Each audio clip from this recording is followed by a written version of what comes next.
Ang buhay ay parang gulong, minsang pataas, minsang pababa, pero lahat tayo ay matatag. Samahan kami, damhin ang vibes sa bawat silipin ng mga buhay. May tawanan, may galit, pero higit sa lahat, ang layunin ay edukasyon, kaya't mapakatotoo at sipag. Usapang samut-sari, mga aral na kay saya. Baka may matutunan, kayo'y samahan na. Oscar, Reynold, Allen, si Aaron pa. Okay. O sige, pasensya na guys, no? Nagkaroon tayo, it's our first live on air, kaya medyo nagkaroon tayo ng issue sa ating platform. Pero sandali, ang gagawin natin is pupunta tayo sa loob ng platform, doon sa kabilang side. This is our actually first podcast live, no? So pagpasensyahan nyo na kami kasi it's more on technical itong ginagawa namin. Nagkakaroon ng errors paminsan-minsan, kaya we ask for your patience. So guys, anyway, today we're gonna share with you itong aming first podcast na it's about topics on how to start business sa Turo, no? Car rental business. I think what I'm gonna do right now is I'm gonna switch my dashboard para makita nyo sa kabilang side itong ating mga kasama right now. Yeah, we are the Liwaliw Travels, and ginagawa namin itong live session ng podcast dito sa Samut-Sari. And ipakikilala ko sa inyo itong aking mga kasama ngayon, ang ating host na si Reynold, Aaron, at ang ating guest ngayon si Matthew De Dios. Guys, pwede kayong magpakilala sa kanila right now. Okay na, bro. Okay na, sige, you can. Magandang umaga, good morning. Yes. Good morning, yung mga nasa US. Sa Pilipinas, madaling araw na yata, bro, no? Pero Yes, anyway, oh. Kung saan man kayo nanonood, live or replay, ayan, good morning and maaring good evening dyan sa inyo. Ayan, welcome dito sa first episode ng podcast ni Sir Oscar Sisante, Samut-Sari with Oscar and Friends. Yan. Mm-hmm. Maganda yung topic natin ngayon kasi syempre kailangan pagkakakitaan ng negosyo. Kaya kung naghahanap kayo ng extra income, kailangan natin yan. May trabaho man tayo o wala, maganda yung may extra income. Lalo na kung pwede mong gawin sabay ng kung ano man yung ginagawa mo ngayon. Ayan, so maganda yung pag-uusapan natin ngayon kasi maganda yung guest natin, maganda yung i-share niya sa atin. Yan. So, pakilala mo na, bro, yung guest speaker natin. Ang una mo natin gawin is pakilala natin si Matthew, no? He is ating first kumbaga guest natin, and sa topic na on how to start business, car rental business with Turo, no? Siguro una muna is pakilala po muna natin si Matthew. So yes, Matthew, pwede ka nang mag-start. Hello po, ako po si Matthew, taga dito sa California, USA po. And may negosyo po ako na car rental sa Turo. Parang Airbnb po siya, pero mga sasakyan po yung may naparent. Business, no? So, yon. Thank you for sa paunlak mo, Matthew, dito sa ating first podcast, no? As I mentioned, thank you for sharing knowledge. Yeah, as I mentioned, first time namin, kaya pagpasensyahan nyo na kami kung may mga technical error kami nagagawa. And I'm pretty much sure sa mga susunod na papanoorin nyo, mape-perfect na po namin itong ginagawa namin podcast. So, panoorin nyo po kayo at mag-stay po kayo. Yeah.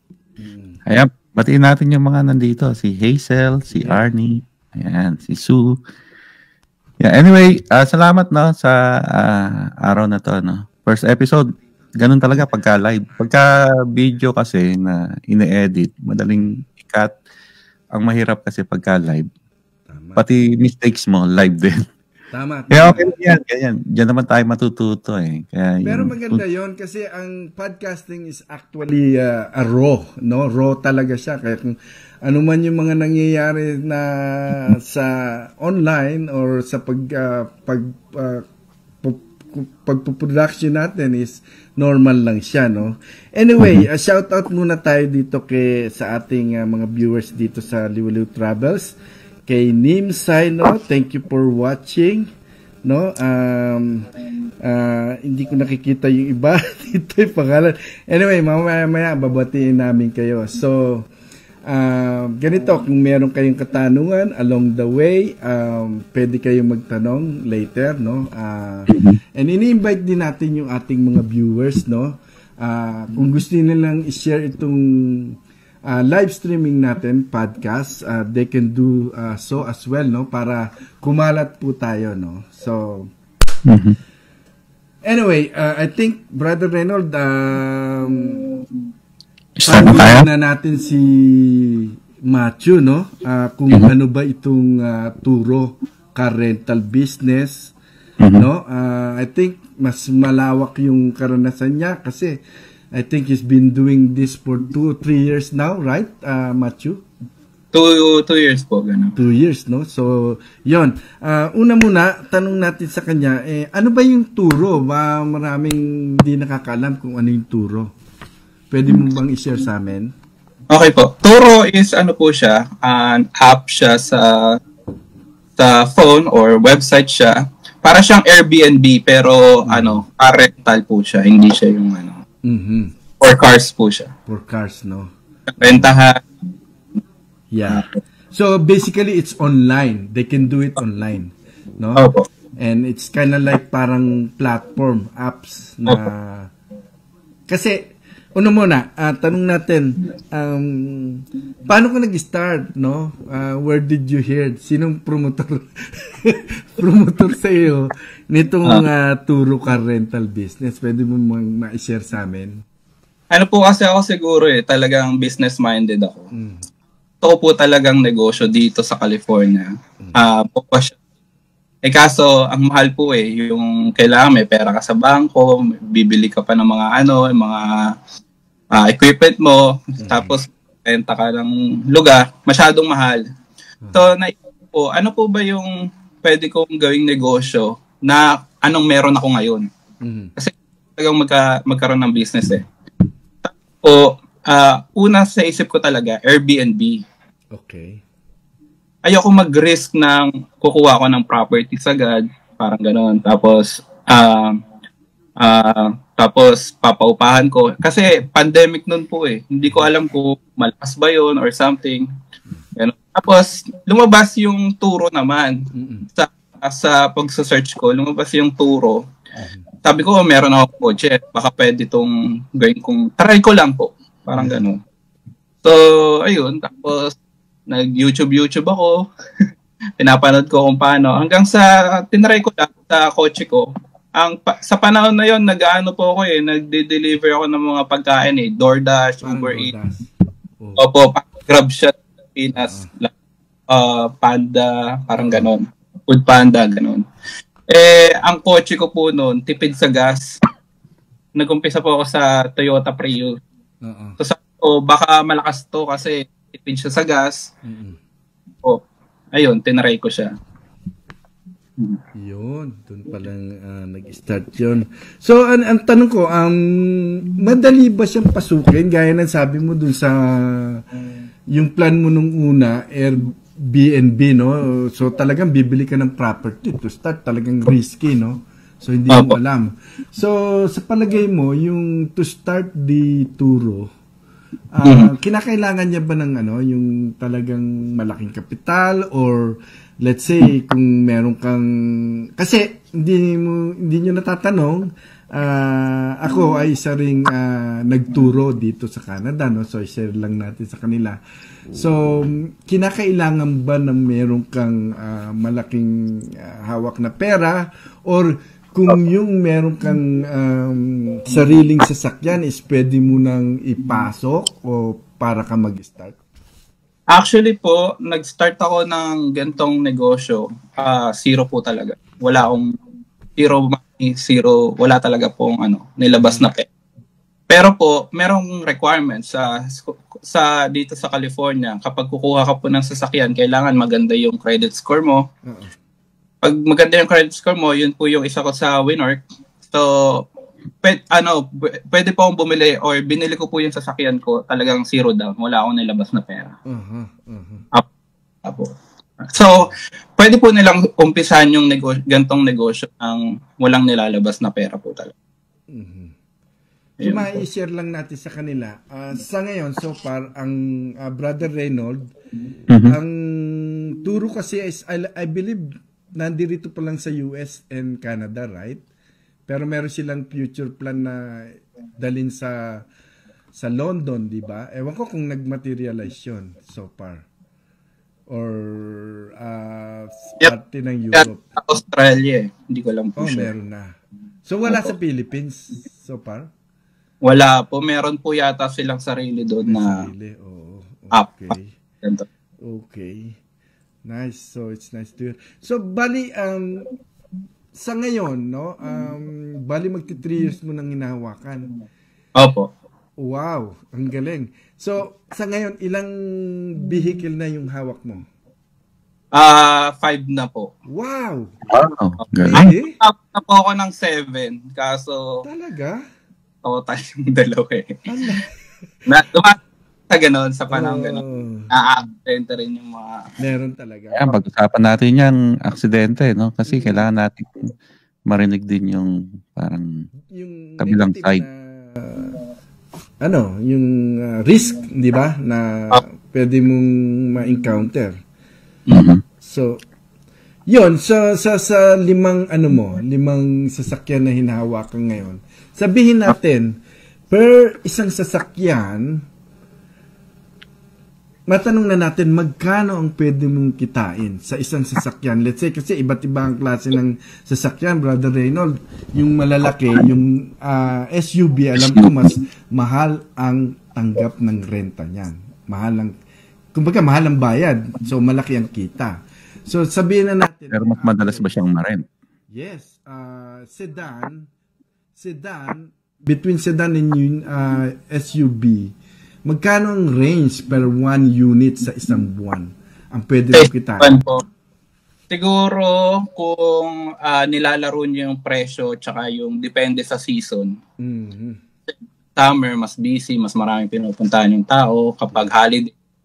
Pero minimum sa sasakyan, mga sedan like yung siguro abot ka ng $600 to $1,200. Ganun na po. Sa sedan yan, ha? Opo. Po? So, ang gagawin po, ipopost mo yung yung cars mo sa Turo. Tapos yung mga tao pupunta dun sa Turo. Kunyari, sa LA or sa San Francisco, may bibisita sila dun sa lugar na yun. Titingnan na nila na kung merong rental cars doon. Tapos yun, ibubuk na lang po nila para meron panggala-gala doon sa lugar na yun. Ibubuk nila pero hindi naman automatic na... So, yung meron silang commission doon eh. Doon sa Excuse me. Brother Reynold, parang ganito, no? Yung Turo ang magmamarket, you put your cars in there, and they have a strategy kung paano i-market sa buong location, kung ano sana sasakupan eh. So, meron silang, I think, 3 category, no? Na parang commission. It's either meron silang 10%, no? 10-90, alam ko. 90 ang sa owner ng sasakyan, merong 25, 75, 25, ibig sabihin, 75 will goes to the owner, yung earnings. Let's say, $1,000 yung pumasok na earnings, so 750 will goes to you, dun sa owners. And then 25 will Turo. So, yun ganun ang sistema. So, may pipili. Pero yung kunyari po, 25% sa Turo, kasama na yung nila doon, insured na yung kotse mo. Kunyari, may aksidente ng customer yung kotse mo, bayad ka, wala kang problema doon. Yes. So, Sila magpapagawa. Sila, bro. Opo. Market, ano po nila yun. Kasama na yun. Kaya worth it naman yun. Yeah, di ba aling maliit yung percentage na makuha mo? Basta covered.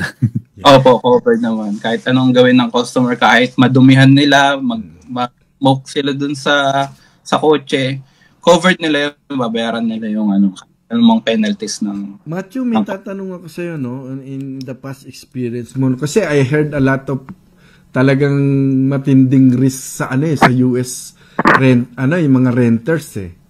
There are renters in US na talagang pag binalik yung sasakyan, total wreck talaga. In the past years, ganun ang ginagawa nila. Kasi minsan merong ginagamit sa pag happy-happy. Lalo pag magaganda yung sasakyan, right? Yung mga parang sports car. So, in the past, may mga bali-balita sa mga group na nakikita ko, sinamahan ko na yung sasakyan nila, naabutan na lang nila sa isang lugar, talagang iniwanan na nung nagrenta. Diba? Pero that is covered by Turo naman. So in your experience, meron ka ng pinakamalaking na experience na gano'n na sasabihin mo na? Direct yung isang kong sasakyan ko. Oh. Pero ko po siya, long-term renter. Oh, okay. Opo, nire-rent niya yung sasakyan ko ng mga 2 months, mga ganun straight yun. So it's an actual accident lang talaga? Hindi yung parang sinadya or pinagtripan. Kasi marami, bro. Meron din. Ganon. Talaga, kunyari, nagsisigarilyo sila sa loob ng sasakyan, mga ganun.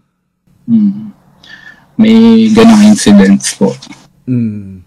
So, ikaw, as tanong lang natin, brother, no? As an owner, ikaw yung nagpaparenta, meron ka bang rules sa mga mag-aarkila? Ano yung ginagawa mong prevention para maging aware sila na hindi yung mga gagawin na dapat? So, unang-una po, anti-theft. Meron akong tracking device sa kotse. Pero, pagka-rent ng customer, ini-inform na namin agad sila. Itong kotse na to, meron tong tracking device. Ganun po. Kasi, inform sila na para protektahan din sila. Kunyari, di na drive nila. Tapos ninakaw sa kanila, protection din po nila yun. Ayun. Tsaka sa amin. Ayun. Tapos, yung sticker sa mga kotse na no smoking. Kasi po, sasakyan nito, hindi minsan family, yung magre-rent, madalas family, may mga bata. Siyempre, ayaw mo naman na yung susunod na customer, or hindi naman lahat nagsisigarilyo, nag-i-smoke. So, ayun. Yung madumihan nila yung sasakyan, common naman po yun. Nangyayari naman yun eh. So, responsibility lang talaga natin na linisin yung sasakyan before and after na gamit yung cost. So, yun po. Konting ingat lang, ganoon po. So, follow-up question. Since nangyari sa iyo yung total wreck, did Turo really take the responsibility na may return sa yung same amount or ano man damages? I think 25% or 30% more than the car value yung ipabayad nila, yung binayad nila sa akin. Parang ganun po yata yung rules nila eh. So, kunyari, yung kotse nyo na total, ang value ng kotse is $10,000. So, bibigay nila 10,000 plus 30% more. Parang ganun po. Maganda pala, no? So, meron pang...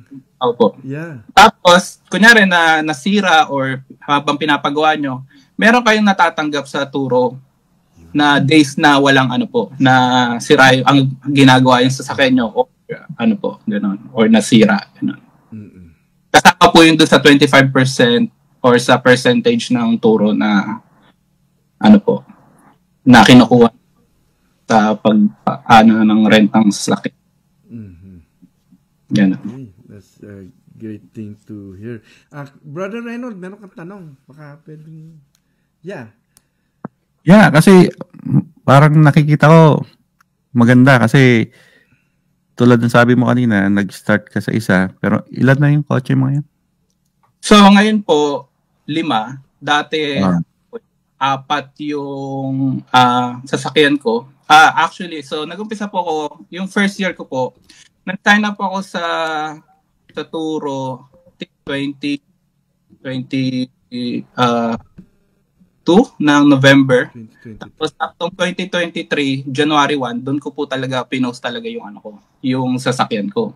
So yun nga po, ang sasakyan ko noon is Toyota Prius, 2017 siya. So, isa pa lang po yun, isa pa lang. Tapos, nagtataka ako, pagka-post ko, 5 days na, wala pa rin book. Sabi ko, ano ba to? Like, hindi yata to mag-work, sabi ko. Tapos, sabi ko, ano bang mali? Ganun ko. Tinanong ko sa sarili, ano bang mali? So, nag-research po ako, YouTube, Google, mga ganun-ganun. May nakikita akong, yung mga matagal na sa Turo, ganun. Sabi ko, baka pricing yung problema ko. Tsaka yung pag-picture ko sa kotse na kailangan, syempre, presentable. So, binago ko po yun. Ginawa kong presentable yung kotse. Nilagay ko yung mga features niya. May navigation, backup. Tapos, binabahan ko rin yung presyo kasi sa tingin ko, baka doon muna yung problema. Opo, kasi wala, nakalagay, kasi pag sinearch nila yung kotse mo, pag bago ka, nakalagay doon, wala pang wala pang nagbo-book. So, 0 trip pa. Parang gano'n. So, para siyempre, iisipin ng mga tao siguro na, bago lang to, wala pang nagre-rent dito, hindi pa to subok, baka hindi maganda, gano'n. So, para maakit mo yung tao, siguro, bibigyan mo muna sila ng konting discount. Ayun. So, po yun, January 5, wala pang booking. Binago ko yun. Ginawa kong presentable yung kotse, ganun. Binabaan ko ng konti yung presyo. Na okay pa naman, na kasi medyo parang kakatapos lang din ng holiday noon eh. Parang busy, pa rin eh. Actually, slow month na po yun eh, kasi tapos na yung holiday, di ba po? So, binaba ko yung presyo. Tapos ayun namin, nag-book na. Ang first book ko, 3 days agad. Ganon. Tapos, abang nire-rent yun ng 3 days, na-book siya for 1 week. Tapos, doon ko lang na-feel na, eto na, nagiging busy na siya. Sabi ko, doon ko lang naisip na, syempre, pinaparent ko yung sasakyan ko. Sabi ko, anong trabaho ko? wala akong gagamitin, sabi ko. Doon na po ako nag-decide na, na kumuha pa ng isang sasakyan. So, after, I think, 2 months, after 1 month, siguro, kumuha po ulit ako ng isa pang sasakyan. Toyota Yaris naman yun. Ngayon po, bago? Opo. Hindi. 2013. Medyo old. Use. Use po, use. Din yun. So, kinuha ko yun. 0 down. Wala rin ako nilabas na pera doon. Tapos po, first booking niya, 27 days agad. Wow. 1 month. Agad isang buwan. Sabi ko, pang-de-daily ko lang sana yun eh, yung kotse na yun eh, kasi di ba po nagdi-deliver ako. Tapos akong sasakyan sa Turo. Sabi ko, try ko to, baka baka pwede rin. Ganon. Tapos first na nag-book, 27 days agad. Isang buong buwan na yun, no? Opo. Tapos doon na ako research, doon ko po sa YouTube na sabi ko, baka pwede ko siyang palawakin, ganon. Scale up mo. busy. Doon ko po nakilala si Sir Oscar po. Kasi yung Sir Oscar po. Siyempre, yung mga lumalabas, sabi ko baka may Tagalog nito. So, Tagalog, si Sir Oscar po yung lumabas. Kasi nagtuturo tayo na lumabas. Pero during that time pala, nauna ka na, na meron ka ng unit noon. Opo. Tapos nadagdagan. Opo. So, since meron po si Sir Oscar na travel agency, dahil nagkakwentuhan na kami, sabi niya, doon ko naisip na na paano kaya, try ko kaya yung travel agency, tapos ihahatid ko yung mga customer ko sa airport. Sabi ko, naisip ko. Tapos, sabi ko, ano kayang sasakyan na maganda? Kasi wala kaming family car eh. So naisip ko, kuha ako ng van para mahatid yung customer sa airport, gano'n. Tsaka meron kami family car. So, sa mga gustong magturo, wag din basta-basta mag-isip ng sasakyan na isipin din nila na mag-work din sa kanila yung sasakyan. If just in case na hindi mabook yung sasakyan nila or hindi busy, at least meron silang purpose dun sa sasakyan nila. Pwede na lang family car or in the future, tipid sa gas, kung malayo yung dinadrive nila. Yung mag-work din sa kanila na sasakyan. So kumuha po ako ng van noon. Bumila ako ng van, zero down. Anong van naman yan? Honda Odyssey. Odyssey, malaki yun. 7-seater. 2000, ano pa ang year yun? 2013. Odyssey. Wow. 8-seater po siya. Magkano ang rent dyan sa area nyo ng Odyssey? Shout out, engineer, Lola. Saka si Angeles. Ang Odyssey namin, minimum $60 per day. Pero umaabot siya ng $120 during per summer? Day. Summer, nasa $80 to $100 po siya per day. Opo. Sige. Ngayon, tatlo. Opo. Ang minimum rent ng van namin, 2 days. Kasi sobrang hirap niya talagang linisin. Yun ang isang problema sa pagrenta ng kotse. Sobrang hirap linisin. Sige, recap tayo at tatlo. Nag-start ka sa, shoutout, Engineer Lola, saka si Girly. Good morning. Anyway, nag-start ka sa Prius, hybrid yun, di ba? Opo. Tapos Yaris. Tapos Honda Odyssey. Opo. 2013. Opo. Ngayon, narerentahan ng sabay-sabay yon. Po. So, anong ginawa mo? Kumuha ka agad ng pang-apat? Kumuha po ako agad. Hindi po. So, tapos na, siguro nakuha ko yung Odyssey ng after 1 month, kumuha ko ng Yaris. Tapos, after 2 to 3 months, kumuha naman ako ng Odyssey. So, in 1 year, 3 na yung kotse ko po. Ang bilis, Opo. Bilis, 3. Opo. Tapos siguro by September, kumuha pa po ako ulit ng isa pang Yaris. Yaris ulit. Opo. Zero down ulit. 2 Yaris, isang Prius, isang Odyssey. Ano yung huli? May 5 Opo. So kumuha, ang perks po kasi ng small cars, medyo mababa yung rent niya, pero busy siya whole week. Mas madalas siyang ma-rent. Sa Monday to Sunday. Ang minivan naman, ang mga van, busy lang siya weekend, pero malaki yung rent niya. Yung yung busy ang minivan ng Friday to Monday. Ganun At po. may gagamitin ka sa bahay nyo pag di nare-rent. Opo. Tapos, after nun, 2024 naman, siguro March ng 2024 last year, kumuha naman ako ng isa pang van. Ano naman yun? Toyota Sienna. Wow. Dalawa na van mo. Isang 2 van, tsaka 3 po yun. 2 Yaris, tsaka isang Prius. So, yung Toyota Sienna ko na kinuha, yun na yung kasing dream car ko kasi bihira yung kasi nasa lugar ako, San Francisco, 3 hours away ako sa mga nag-i-snow na lugar . So yun ang target ko. Sinearch ko talaga yung minivan na all-wheel drive na pwede siya sa snow. Yun yung Sienna. Opo, Toyota Sienna. Pero rin yun, old din yun, 2012 lang yung Toyota Sienna ko noon . Kasi sa tour ko, bago ka mag-start, kailangan 12 years or newer. Yung, tapos ang mileage. Hindi na pala pwede yung Odyssey ko. 2005 pa. Kasi may kung papasa siya requirement. Hindi na nga bubukas yung sliding door Na-stuck na. Pero kapag pag nasa turo na, kahit tumagal na, kahit ilang years na siya sa turo, basta na-in ka na. Opo. Tapos ang mileage niya dapat hindi lalagpas ng 130,000 miles. Oo, lampas-lampas na ako. Lolong-lolo na yung Odyssey ko. Kaya So, ayun. hindi na pwede.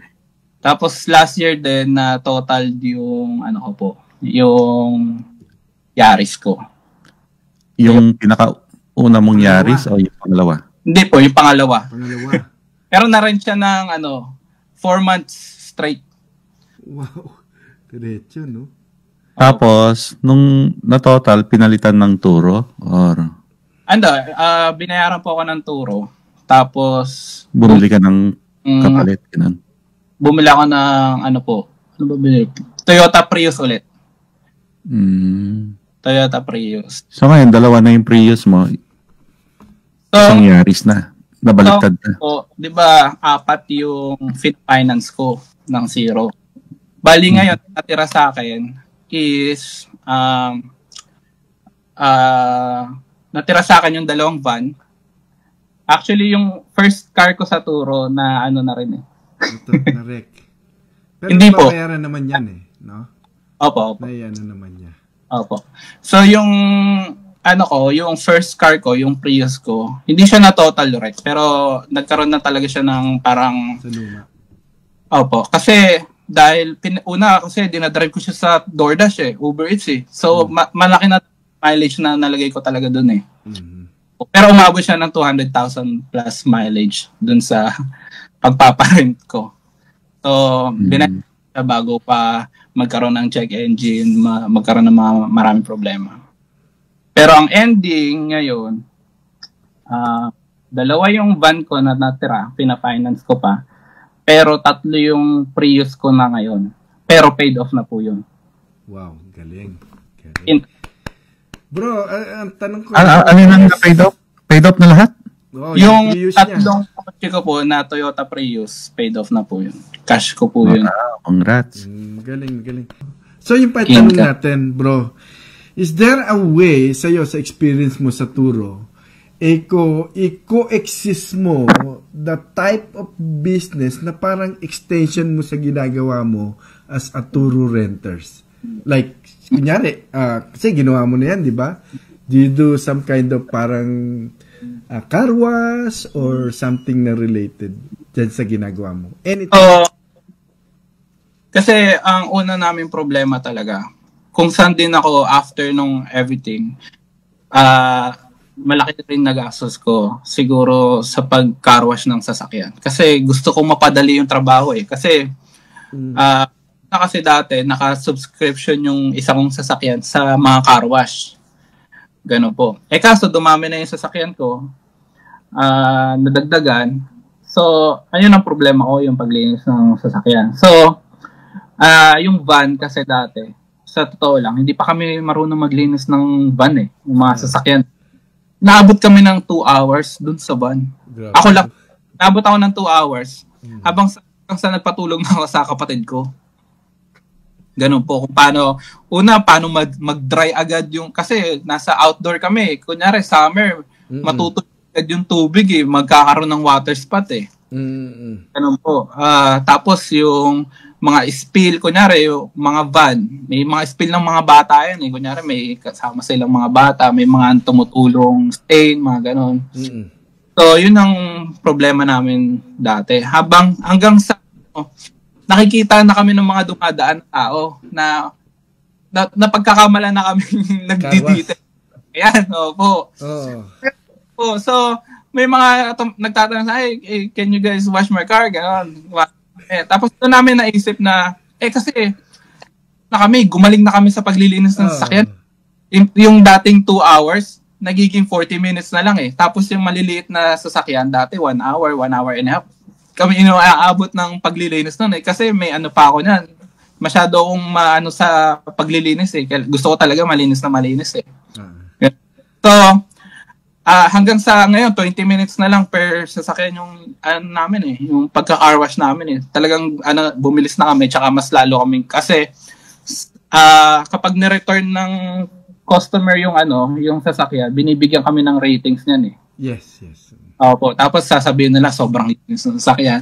Parang nakakawala ng pagod, gano'n. Tapos, kausap ko yung kapatid ko, sabi ko, pwede na rin natin itong gawing business. Opo, So, yung ginawa niyo pagkaka... talaga. Opo, ngayon. Kita mo? Yan yung sinasabi ko, Brother Reynold, no? Some people are not trained to find gold. So, yun yung sinasabi ko na ang gold you can find anywhere. So, na-apply niya rin, ano? Ang lupit, no? So, nagkaroon na kami ng mobile detailing because of ngayon, hindi lang kotse pinapalinis sa amin, pinapalinis na sa amin, pati RV. Galing, brother. So, invite natin yung mga business owner dyan, no, na makapag-collaborate po kayo sa amin, kahit na anong business ang hawak nyo. Let's say, mga restaurant, dental, dentist, massage. Kahit na anong business ang hinahawakan nyo online. Meron salon, beauty salon, mga ganun. Pwede nating ma-invite yan. Basta bro, para ma-promote yung business nyo. Yun yung benefits nun. Para ma-share at ma-promote yung negosyo para lalong dumami. Exactly. Maraming mga... Yunin ay edukasyon, kaya't mapakatotoo at sipag. Usapang samot-sari, mga aral na kay saya. Baka may matutunan, kayo'y sama.